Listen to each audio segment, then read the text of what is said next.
Today, I speak with professional skier and organic farmer Chris Rubens. In our conversation, he shares his journey from chasing powder around the globe to realizing he needed to embrace a more sustainable lifestyle. Growing up with a passion for skiing, Chris's perspective took a dramatic turn following a climate change-focused trip to Greenland. Realizing the environmental impact of his professional pursuits, he began to adopt more eco-friendly habits, including reducing travel and transitioning to a vegetarian diet. Chris operates a 3-acre organic farm with his partner in Revelstoke and has switched to more sustainable practices in skiing by partnering with environmentally conscious sponsors. He discusses the need of individual actions towards sustainability, the challenges of implementing sustainability in the ski industry, and the power of community in supporting local agriculture. This interview explores Chris's efforts to lead by example, illustrating how personal changes can contribute to a larger environmental impact. Okay, Chris, we are recording.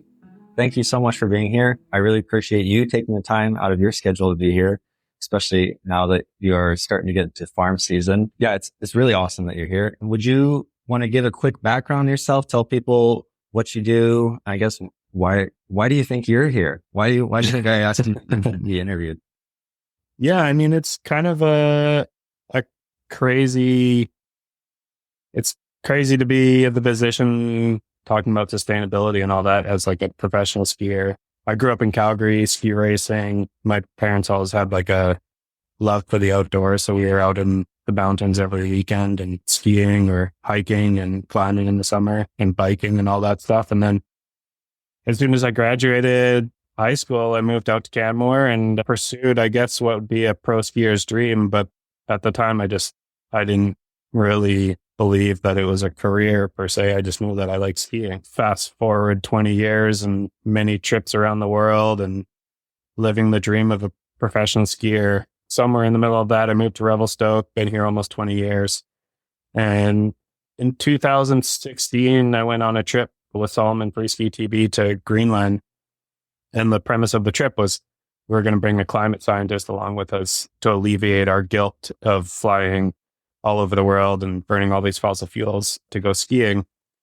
And at the time, I knew about climate change. I acknowledged climate change, but it was always just too big of a problem to really, I didn't think I would make a difference, but all of a sudden you're making this movie about climate change and you're on stage talking about it and people are wondering what it is that you're doing about it. And we took it on tour. We took it to Toronto and New York were kind of the notable places that we took. And people were actually quite shocked to see what we were seeing out there. And they're like, what are you doing about it? And I was like, well, we made this movie, For me, that, standing in front of a group of people, that wasn't enough for me. I'm kind of a walk. If I'm going to talk the talk, I'd like to walk the walk. And for me, that's where changes started. And I realized that if I was going to talk about this on a public level, that I needed to start making some of my own actions. And the easiest ones for me was to cut down on my travel. And I'm fortunate enough to live in Revelstoke. So it's a great place to not travel from. And diet was the first one. So I became a veggie and these kind of small but big changes in your life. Like for me, I was a big meat eater and didn't really think a meal was a meal without meat. It was a big deal. But then a couple months in, I kind of was like, this isn't that bad. And I actually feel better. And what it did for me is really, it was a snowball effect of driving change in my own life. Fast forward to today, I now have a 3-acre organic farm with my partner, Jesse, and I've converted my truck to veggie oil. And I'm still pretty hardcore down making my life more sustainable. That's amazing. It's great you were able to realize this, especially at the time that we are in civilization and how this is such a pressing issue. And you may be on the forefront of ski industry and like being a voice promoting sustainability, because skiing, especially when you're able to fly places, it's purely a pleasure sport, as most sports are, or all sports are. And to be able to consume so many fossil fuels and have so many emissions, when you stop and think about it like you did, you can say, well, this is overly consumptive, which is the driving force in maybe our whole North American society and the world. Totally. And the interesting thing about that is, because I've had the privilege of being a professional skier for so long, what I have seen is that we as professionals, we drive where the industry is going, what people dream of. So, for example, like the first years, I was very proactive, and still I'm proactive in the avalanche education side of things, of getting people out in the backcountry and doing it responsibly. And that came from a place where there was like very little knowledge out there to today. I feel like it's very cool to know what you're doing. Whereas when I started it wasn't. On the flip side, we started filming skiing off of snowmobiles, and we showed snowmobiles. And I was just telling this story the other day, and we would go to the trailhead back in the day, and you were the only ones there with other media crew. We were the only ones doing it for numerous reasons. Fast forward to today, you go to the trailheads and there's tons of people out there doing what we do want to do, because that's what we showcased in our videos, that this was the dream of finding more powder. And to be fair, it's an amazing way to go skiing. But to me, it's really acknowledging that what I showcase has an impact. And so that's where I'm trying to pull it in now, is showcase that we can do it differently. Yeah. So what have you done to shift that? Yeah, numerous things. I've worked on a bunch of films over the years. Right after the guilt trip, we made a movie called Curve of Time, which kind of documented Greg Hill and I's transition to making our footprint greener. And then just with how it worked out with sponsors on that, it was kind of hard to talk about it for a while. There wasn't a lot of opportunities. But 2 years ago, I made a switch of sponsors that more aligned with my values when it came to sustainability. So I now work with a company called Picture Clothing Organic, and they're very in line with making environmentally friendly clothing, or I should say more environmentally friendly clothing. But they're also going down the consumption issue. So no longer do I have to ski in next year's gear. If my gear from last year is fine, I can just use that, which I think is like a really cool part of the story, because consumption is a huge part of this whole deal. There's no doubt about that. Yeah. That you brought that up. I didn't think of that before this, but there's always people who scrap their skis for the new gear every year, Yeah. And that's definitely a luxury, because it's not cheap, but it is incredibly unsustainable. Like I have my skis that I use now are 14 years old. Wow. Yeah, like they're just old things, but I ski fine. I'm not a hardcore skier by any means, and I always want new skis, but like just monetarily, I'm just like, no, I'm not going to buy new skis because they're going to do the same thing. I'm not going to be any better because I have different skis. I'm not going to enjoy it anymore.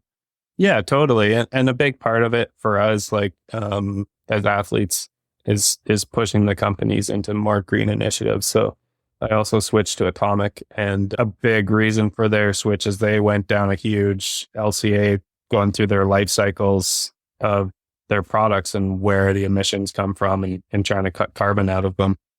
And it's very challenging, but two, the cool thing I think about the whole like trying to cut carbon is we always look at it as a sacrifice, but sometimes you end up finding these tricks and tips that are actually just make better products. And so, for example, like the new ski I designed, when they did their life cycle analysis of the ski, they realized that most of the emissions come from the raw materials that go into them, and metal and carbon, which is a big thing for lightweight touring skis, have the biggest impact. So they took all of that out of there, and what you have now is just a wood ski with some fiberglass and resin. And yeah, it's not perfect, but it's like 25% CO2 reduction, which is huge for me, I think the next step is being able to make these skis recyclable. And that's the kind of tone that I'm going into is like, okay, how do we build these skis and be able to recycle them and take the wood out of them and actually have like an end of life to the whole thing.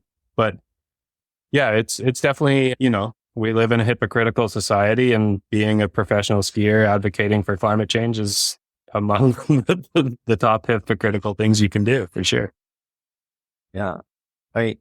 Talking about a life cycle analysis of skis and the recyclability of it, and you're designing skis, how much influence do you have as an individual when you're designing skis to be able to say, I like this feature, but it's not as sustainable as I want? Do you have the power to say switch out for a more sustainable feature, but perhaps doesn't perform as well? I think you can say that, but I think that if we've learned anything, that doesn't work. People will always go for performance as far as consumerism goes. I think Tesla is a great example of that. They came out with an electric car. There was electric cars before Tesla, but they were all these like kind of weird things, like the Prius. It's not a cool car. So Tesla came out and just built this awesome car, and it happened to be electric. So I take a lot of inspiration from that, as like, we need these skis to work at a very high level, and most performance, especially in the action sports, it's a very performance based. It's out in the elements. It needs to work really well. So you kind of need the best of both worlds. Picture, for example, I've had Gore-Tex forever, like the classic. If you're an outdoorsy person, that's what you're wearing. And Picture works with this company called Expor, and it's a much more environmentally friendly shell, and it works pretty much just as good as Vortex. And I've been super happy with it. So I think it's just cool to, make sure that the box isn't square and think outside that box. It's not necessarily, if it's going to be green, it's going to be lesser performance. Yeah. Yeah. And that's, I think, is a stigma that goes along with going green. You're sacrificing a bunch of things to make it green, when in fact, there are several benefits besides being more environmentally friendly. Such like, typically it's cheaper, there's a lot of waste involved, and waste is essentially money thrown away. Totally. There's value to that at one point. And if you have lots of excess waste, then you're losing lots of money on production or something. And I've heard that. Yeah. Totally. And I would say the coolest thing about it now is like, I've been beating the drum to these companies for, 10 years plus about environmentalism and making the products more environmentalism. And it's one thing when it comes from me, but now it's coming from the top down. The CEOs of the companies are demanding this and seeing this is where it's going. And so that's when change happens. And to my story of making these small changes and the snowball effect, I think it's huge. I think that you have this stigma that going green is a sacrifice, and all of a sudden you start diving into really understanding the product and where the carbon emissions are coming from. And you dive deep in there and understanding, and then you find these like kind of tricks or different ways to do something. And all of a sudden you have a better product in every way imaginable. And that's definitely what happened with the new ski. It is better on the environment, but it also is like cutting edge technology. It really is something different. So I think it's cool like that. You don't necessarily have to sacrifice things. Yeah. How did it feel being the designer of a new ski that is indeed more environmentally friendly and also meets the criteria for performance? And, that's setting precedent for other companies as well, especially such a large company as Atomic. You're setting precedents, and that's awesome. Yeah, it's awesome. Yeah. It makes marketing it really easy because it's something you actually like truly believe in. I think that's the interesting part is like, we're all in the marketing world. We're here to sell gear, but this is something that I believe is better in every shape or form. So it's really easy to talk about. You can educate people really easily because there's these set facts. I think that's something that Atomic did really well, is that they really dived deep in before they made any changes. They dived deep into these LCAs and really found out where they can make an impact. And I think that, and then therefore they have a baseline as well. And so they can really monitor their success or failures as we move forward, which I think is a huge part of the whole game. Right, that's really awesome to see. So I'm excited for that. So as a 20-year professional skier, or is it 21 years as a while? Yeah, I'm starting to lose track. Yeah. Can't even count on your fingers anymore. Yeah. That's very fortunate. That's amazing. What's been the best innovation and sustainability you've seen in the industry? Well, wow, that's it. I mean, I would have to think about it for longer, but one of the first things that comes into my head is drones, actually. I'm a film skier. I don't do competition or anything like that. So back in the day when you wanted cool heli angles, there was literally, we would fly a helicopter around with somebody hanging out the side of a helicopter, and then you'd be standing on top of like the scariest line you could imagine because you're filming big stuff to justify this. And then you'd be watching for a guy kicking his leg outside of a helicopter, and that was your key. That was your cue to go. And so the shots were terrible. 1 out of every 5 would work, or you just get a moment of this thing. They're bringing in drones, and now you can, especially now the drones are so small, you can go ski touring with a drone in your backpack and just pop it up and get these incredible angles without any helicopters or anything like that. And it's kind of like, back in the day, the budgets were bigger, yada, yada, yada. It kind of, I wouldn't say it forced our hand. I was always a big advocate of filming off of ski touring. I find it more efficient. I find that I can be more in touch with the environment, with the snow, with the conditions, all of those things.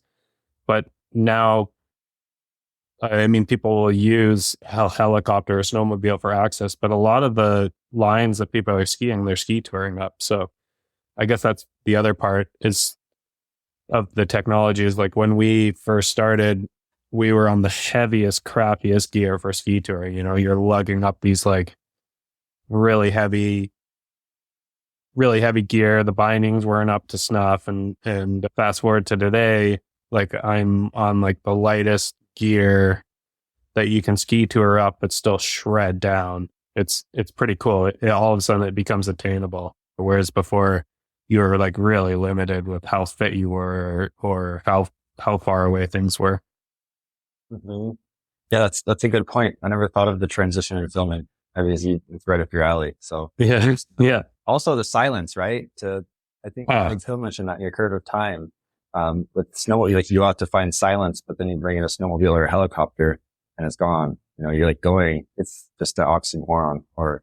Yeah. And it's, there's, I think it's as you get older a little bit, you really value the simplicity. Like helicopters add a whole dimension of logistics and they just like elevate your heart rate goes up a little bit, I'm sure. And it's just like a bit more intense. And there's a beauty of like starting off your day, like touring up through the woods and seeing this zone and being like, okay, this will work. And that silence, that being in nature. For me personally, that's where I excel. That's where I like, you might start off on a mellow line and then you're like, okay, yeah, like I feel good about that other line. And you just like, you get to see it from so many different angles and all these things. So yeah, the ski touring I find is like where I can like comfortably step up to more intense lines. That's awesome. But you found all these ways for you personally to reduce your carbon footprint. And now because of your advocacy, they're becoming more and more common. And that's got to feel pretty good as a leader and like As you said, you've been in the industry for a while, and you are emerging as a leader now because there are people following what you're doing, not just because you've been in the industry a long time. So it's really cool to see. Another question related to skiing, perhaps the last one. What do you think is the next large step in being more sustainable in the ski industry? Yeah, I mean, for me, that's you would do even. Yeah, I mean, for me, that's like super obvious right now is like the end of life of the gear. And it is really coming in, like taking old ski boots and recycling the plastic and what you do with them. Plastic is as we all know, is a really hard material to recycle, and what you do with it after it's recycled. But same with skis, same with jackets. Like how do we reduce consumption? Basically, or help with the consumption. Can we reuse it? We're seeing more and more companies that have like lifetime repairs, and you can send in your jacket if it's so often you have this perfectly good outfit that the zipper broke on it or something like that. So instead of replacing it, just fixing it. I think that's where we are moving to in a big way and quickly. Yeah. I also, we'll see how it goes, but I kind of think that like, instead of releasing new graphics every year, we might start releasing new graphics every 2 years, having more carryover and less like, you need to buy this now. Do we need to just change the graphic every year, or can we just have 2 years of the same graphic? I think stuff like that. So I think that is an industry. What I would like to showcase personally right now, and I'm just finished up filming a movie with the idea of showcasing this, is right now, if you're an up and coming pro skier, your dream, because what we've sold the dream as is to go heli skiing in Alaska. Like that's the dream that every pro skier wants to do. And that undoubtedly is an awesome dream, but it's not a particularly sustainable one. So I would like to start showcasing more sustainable dreams. And for me, that's like a foot-powered movie, all filmed around Revelstoke, my home, and it includes the farm, and just showcasing that being a pro skier doesn't necessarily mean filming out of helicopters in Alaska. It can be something totally different. Yeah, you're shifting the paradigm. And what a place to do it in, Revelstoke. There's no shortage of activities there.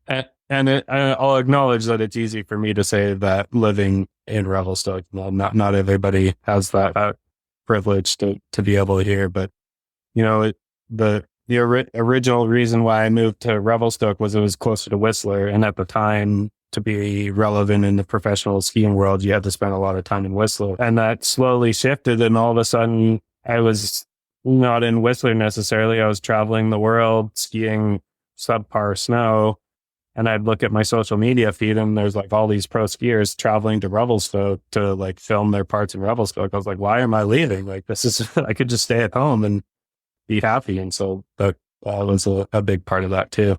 So it's cool. Now I can stay local within Western Canada and be totally relevant, which is a really great place to be. Absolutely.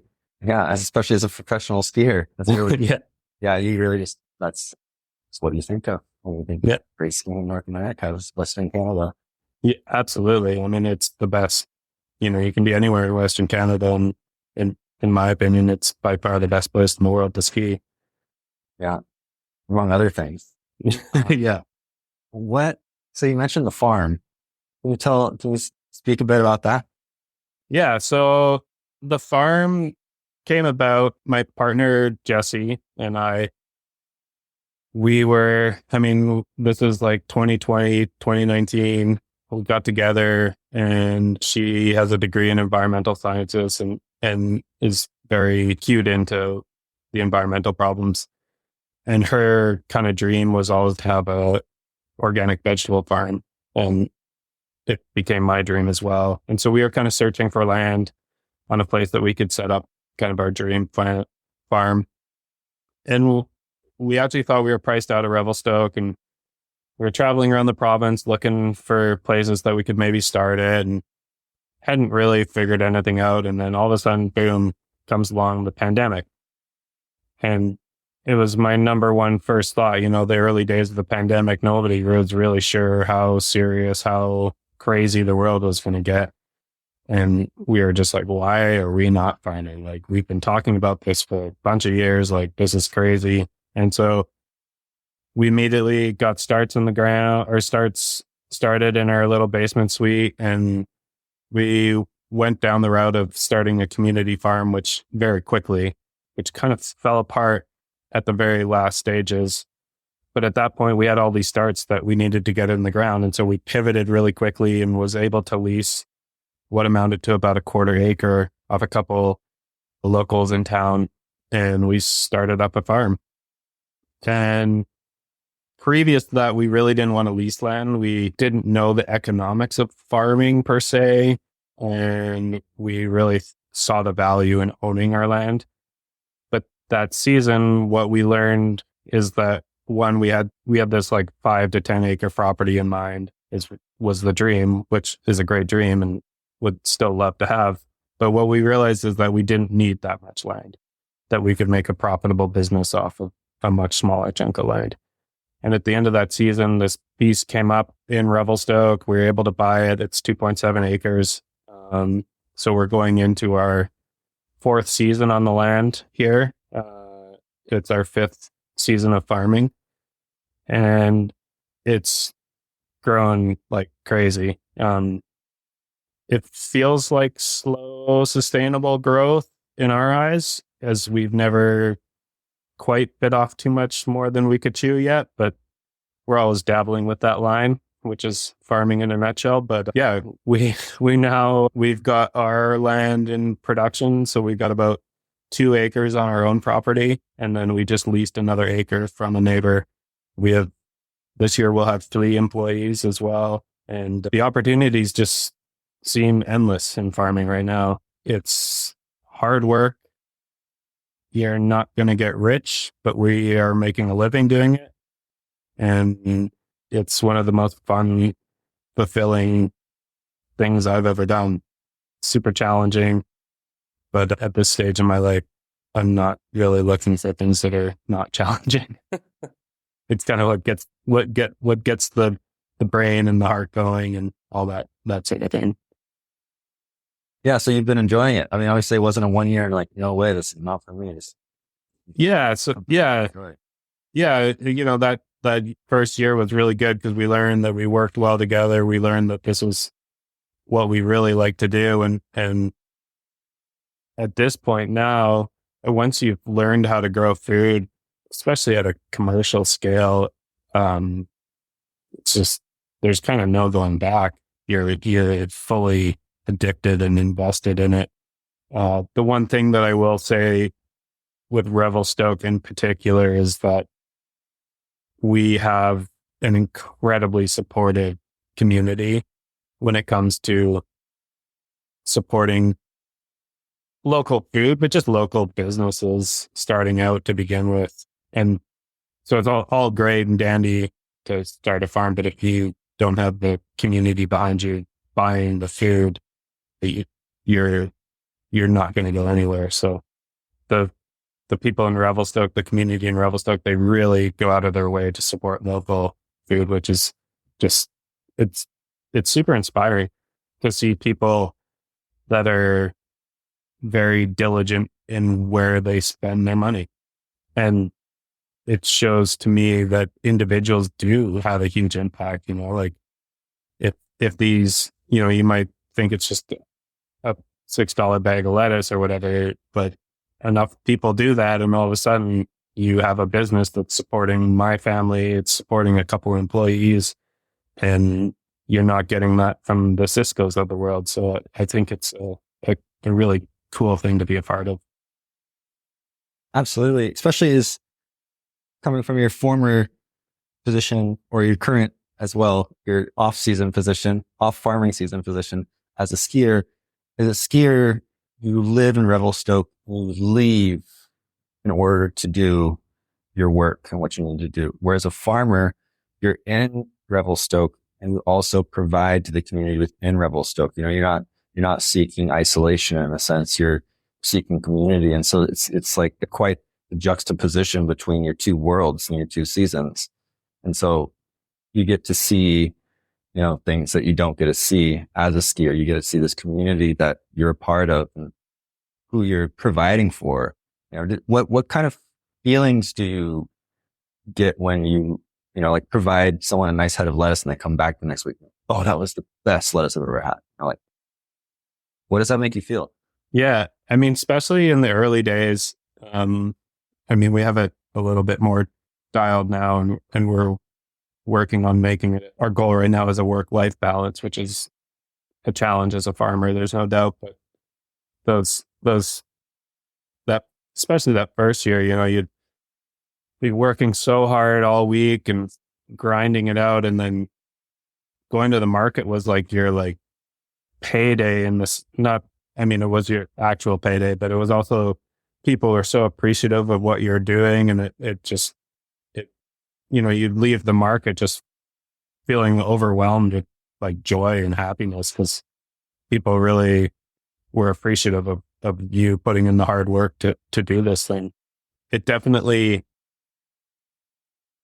you meet a whole different demographic of Revelstoke that is not in the ski industry. I mean, there is some crossover. We have a lot of skiers that buy our food and lots of friends and all that. But there's a whole different side that is living intentionally, supporting local food. So it's been super interesting with that. And that's the customer side. The other side is the other farmers, the local farmers. Like I always thought that the ski community was like a tight knit, you know, when someone gets injured, there's like a GoFundMe and they help out. It's like this crazy, awesome community, but the farm community is like that on steroids, you know, they just, any question, you know, as a new farmer coming up, they don't see us as competition, you know, or I guess it's friendly competition, I would say.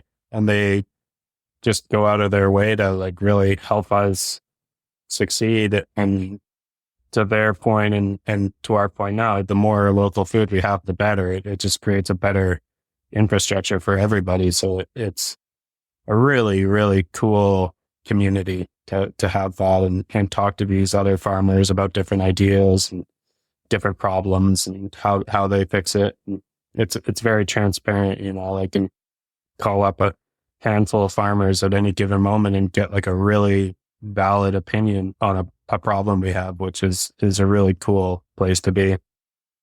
Mm-hmm. Definitely. And as a farmer, you know, you're getting your hands in the ground, you're digging the soil where you live, but you're also enjoying your mountains in the off season. So you have this sense of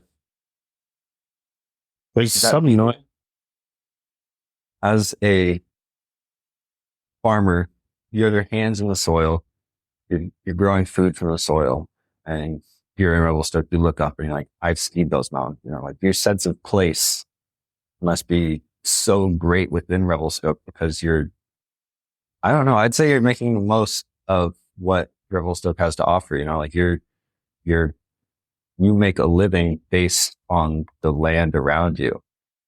And what kind of support do you give back to the land? Like do you promote any community events or provide any sort of knowledge resources to people in the community so they are able to take better care of Revelstoke? Yeah, so there's kind of two things we do. I mean, I would say that I guess we look at farming as a bit of that, you know, it's not, you know, we own 2.7 acres of land in Revelstoke, so, and it is subdividable, so we could get rich and subdivide it and turn it into houses, which arguably there is an argument for that because we have a housing crisis as well. But we look at farming being a super important aspect of where we get our food security and all that. I would say probably the biggest initiative that we do is that there's two parts of farming. We think because we're trying to pay our employees a fair wage, and we pay them as well as we can. I still think it's a shockingly low wage for how hard they work, but we are trying to like keep that price elevated. The problem with keeping an elevated price is that it's not accessible for the most vulnerable in our community. And so what we've done is we've started a GoFundMe since we started it the very first year that we did it. And basically it's just crowdsource money, and we take the equivalent of that in produce to the food bank every week. So amazing. I think in the 4 years, we're just over like 21,000 that we've raised. It's kind of different every year. And so that's kind of one of our answers to try and get good quality nutrient food to everyone in the community, which is a big part of it, you know. And on the flip side of that, I mentioned right at the start, we were trying to start a community farm, which has its ebbs and flows, but it still is ongoing, and they might have actually found some land. And so we're going to be the farm advisors on that and try and steer people in the right direction. I think the interesting byproduct of having a farm in Revelstoke, but you know, this is not, it used to be a farm community back before they flooded the flats when they put in the dam.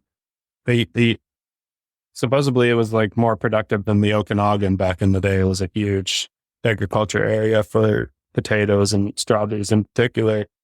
But now we're down to, there's one other farm that's 7 acres. There's another local farm that does some stuff, but primarily it's just the three of us.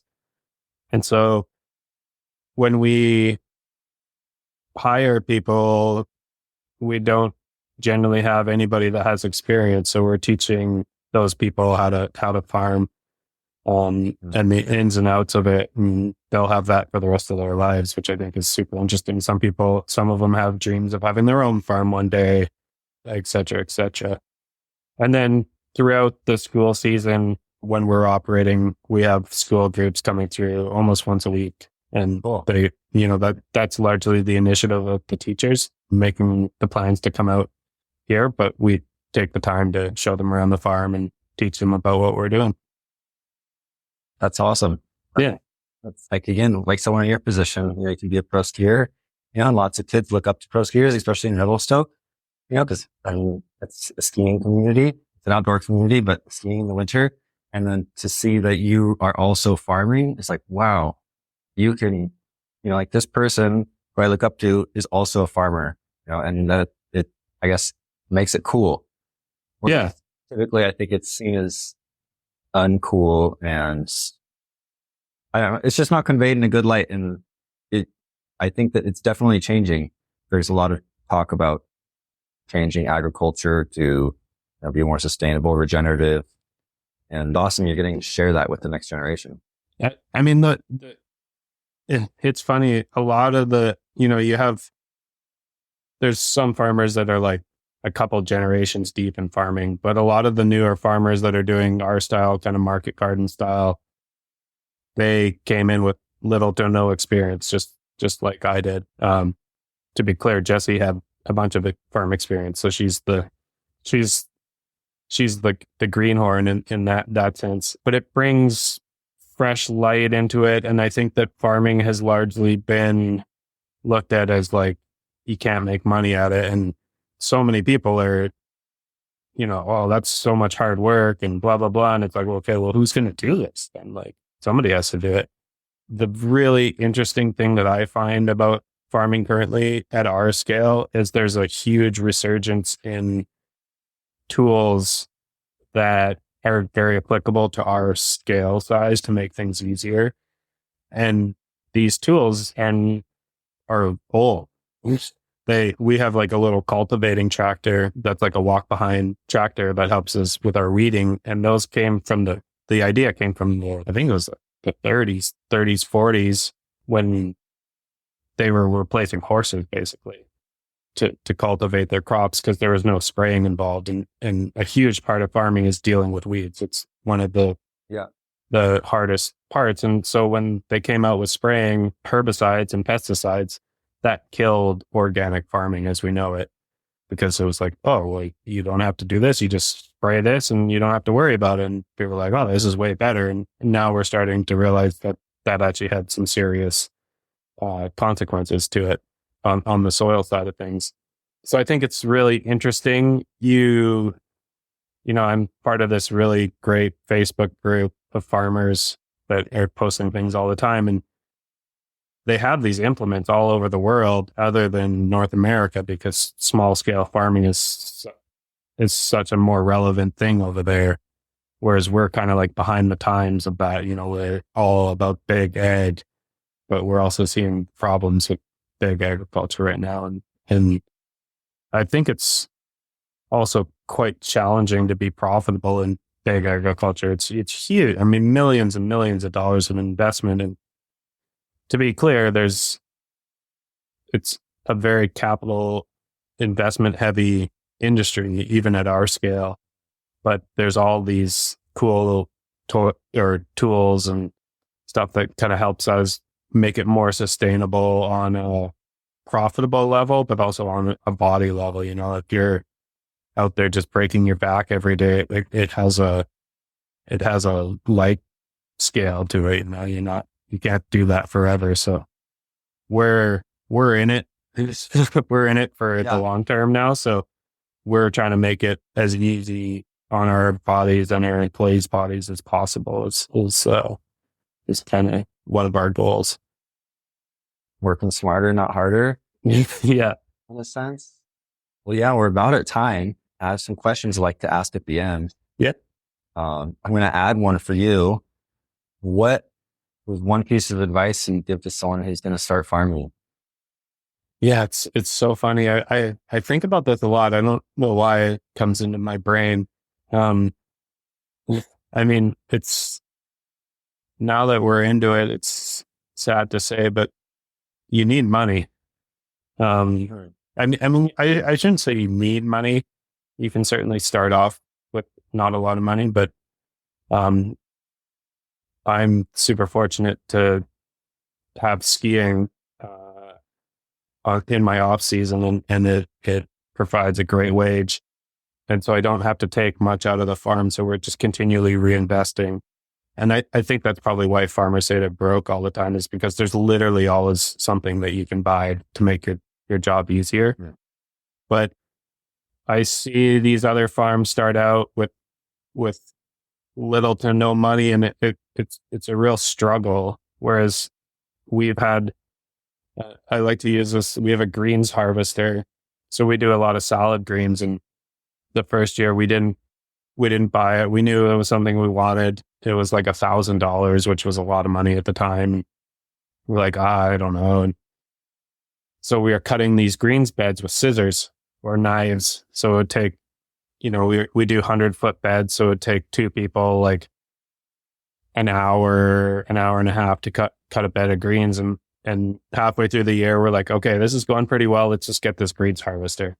And it was like, it's how I imagine the Industrial Revolution, because all of a sudden we had this greens harvester. It's just a little harvester with a blade and kind of like a mop. It's powered by a drill. And all of a sudden one person could harvest a greens bed in about 10 minutes, 20 minutes, you know, like the cost, like it felt like we paid it off in like a week, you know? And so for us, that was a really pivotal moment, because we realized that investing in machinery and infrastructure was a huge, huge deal. And you have to do your due diligence to make sure that it's not like this scammy thing or that it will work for you. You know, there's lots of that. But that's been a big, big part of our journey, is the investment in infrastructure and tools to be able to do it at scale. Yeah. Is that microgreens or is that lettuce greens? We do mustard greens. That's what we do. Okay. Yeah, we do mustard greens, and then we're slowly moving into other things. That's kind of our staple crop and the kind of backbone of the industry, or the backbone of the business. So we start harvesting those kind of mid-May, and we go to mid-October, and that's twice a week we do deliveries to like most of the local restaurants in towns, a couple grocery stores. And then of course we have our carrots and tomatoes and potatoes and stuff like that go along with that. But those are the ones that just are constant. And, we're doing 400 or 500 pounds a week of that. Wow. Nice. Is there anything I should have asked you but didn't? Cool. I think we covered a lot of things when it comes to sustainability. I think my big thing with sustainability is we have a lot of organizations out there that talk about systemic change versus individual change. And their argument is that the fossil fuel companies have really tried to tell us that the individuals need to change. And a lot of these organizations are arguing that we need systemic change for things to happen. And I totally agree with that. This is such a huge problem. We do need it at a massive scale. And I think it's great that they're advocating for that. But to me, we're still at the stage that we need individual buy-in at this point. I mean, POW Canada just came out with a thing yesterday about fossil fuel subsidies. It's like, I think it's like $18.9 billion, not million, $1 billion last year that we are giving to these fossil fuel companies. I mean, these CEOs are making millions of dollars a year and we're subsidizing them. It's completely ludicrous. But on the flip side, which politician is going to say we're not going to subsidize fossil fuel and all our gas prices are going to go up? It's still political suicide at this point. Yeah. So we really need that individual change to EVs and greener energies before we're able to like shut down these subsidies, I think.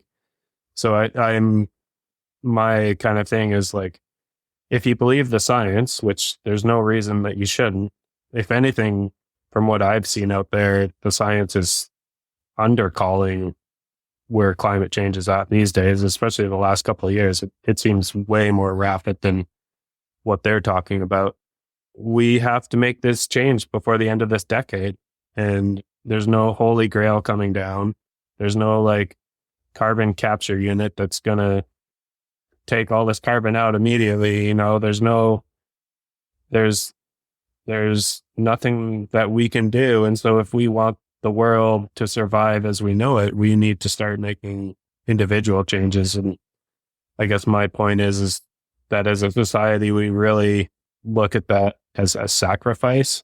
And my kind of goal right now is to be like, this isn't a sacrifice. It's actually like way better. My life, as I've made these changes, my life has increased, like my mental health. And there's actually a report in the IPCC talking about people that are living more sustainable lifestyles, having higher mental health. And I totally believe that.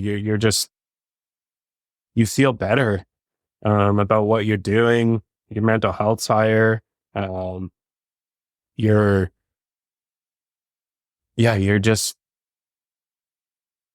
You're living in a more intentional way, and it really, I think it really helps on the mental side, and I think you're in a much better place because of it.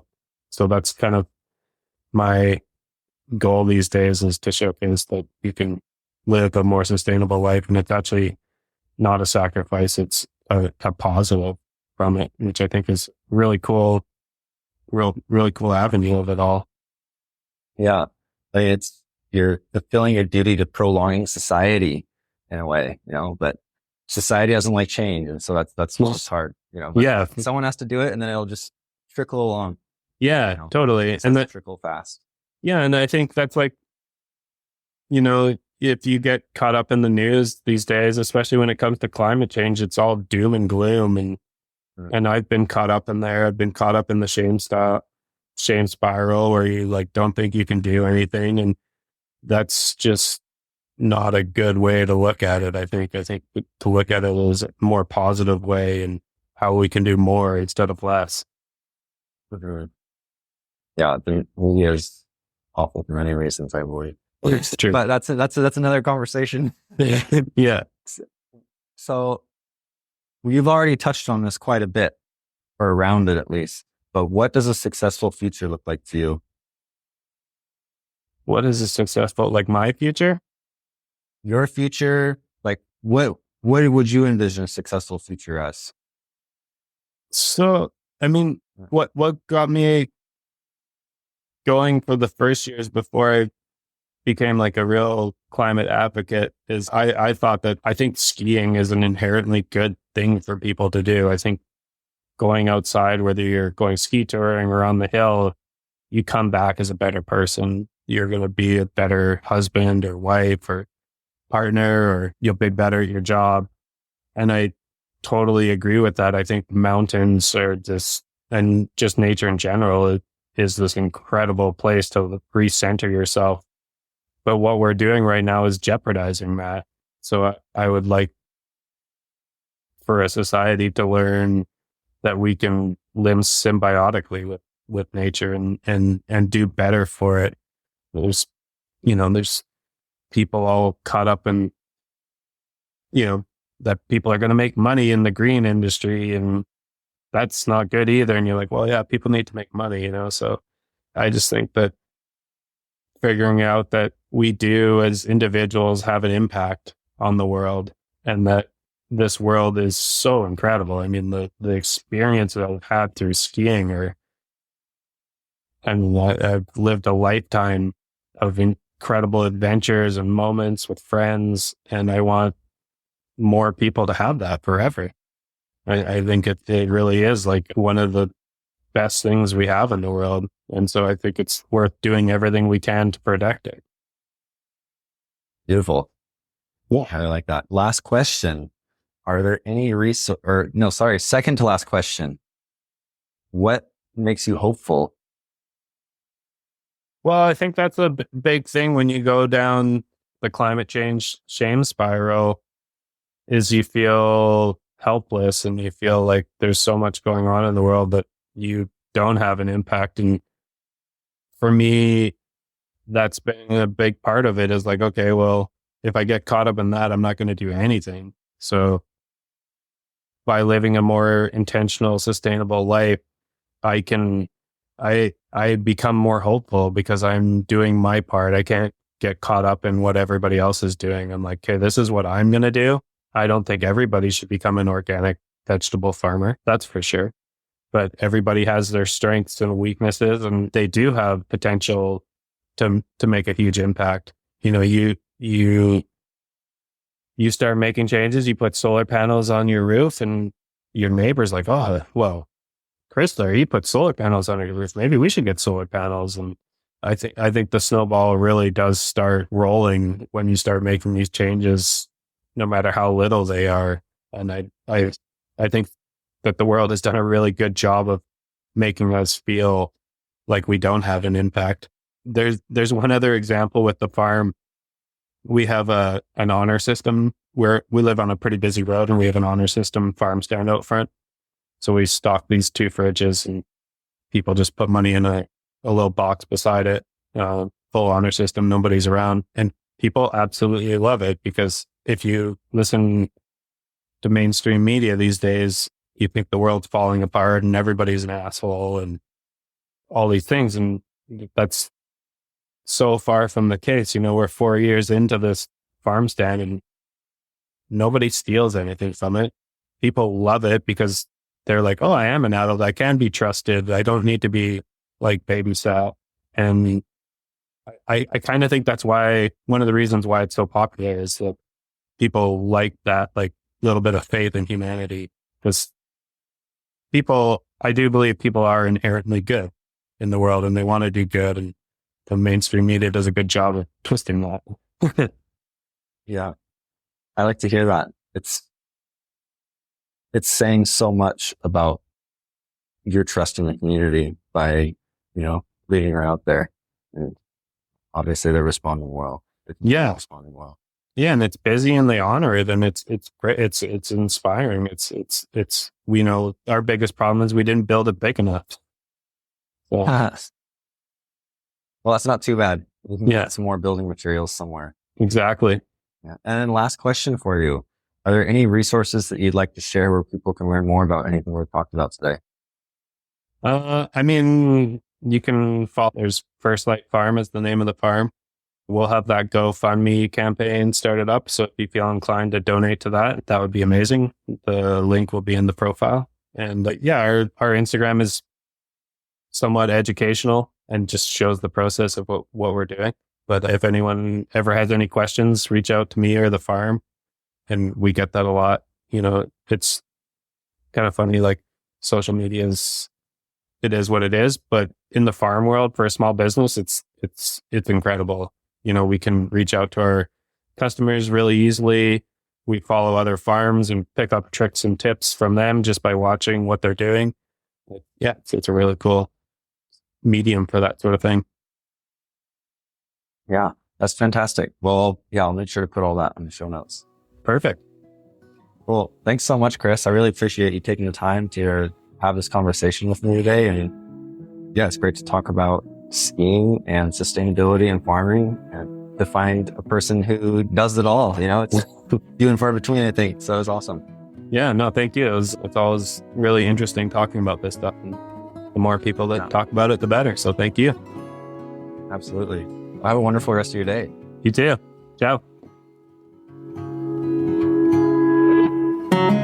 Thank you for learning with me today and dedicating your time listening to Vistas and Voices. Time is our most valuable asset, and I'm grateful that you chose to share some of yours with me today. If today's episode struck a chord with you, I'd be honored if you could share it with friends, family, or colleagues who you think would enjoy it too.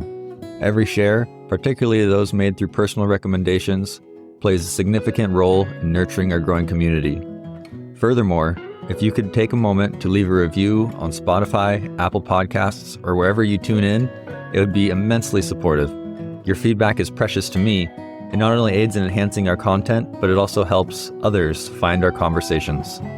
Please feel free to reach out to me via my website, www.thepursuitproject.org/contact, on Instagram @Tyler_Garwood, or on LinkedIn.